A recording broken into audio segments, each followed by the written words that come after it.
If your kid comes home with a bad report, it's natural to be disappointed, to be angry.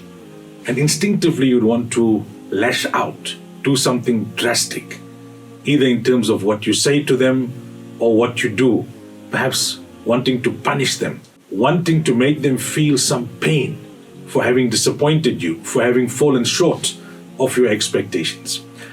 Now, as much as this feeling is natural, you need to take out a moment and ask yourself, do I act constructively or destructively? My reaction long term, is it going to be constructive or is it going to be destructive? So the first thing you need to do is define what is a bad report. Was my expectations realistic? Is that the problem? Was it my expectations, or is it that the kid really fell short and could have done much better, genuinely and sincerely? If it's the latter, then having a constructive reaction doesn't mean that there mustn't be consequences. In life, there are consequences, and the earlier your child learns that, the better. But the consequences must be useful, not just punishment for the sake of it.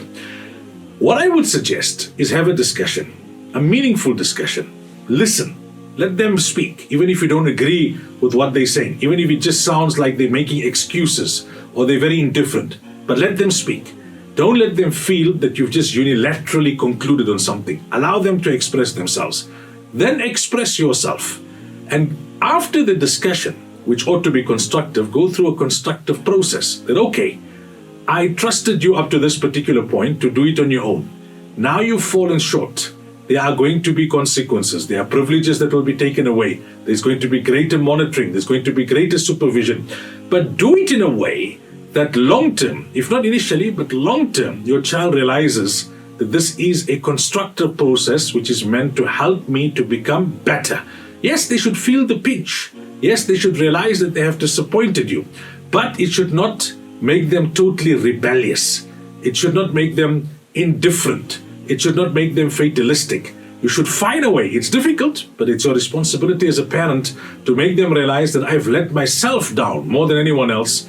But failure is a stepping stone to success. There are many who failed initially, who failed multiple times, but then they got it right. So you can fail your way to success if you react in the right way, constructively, to bad results.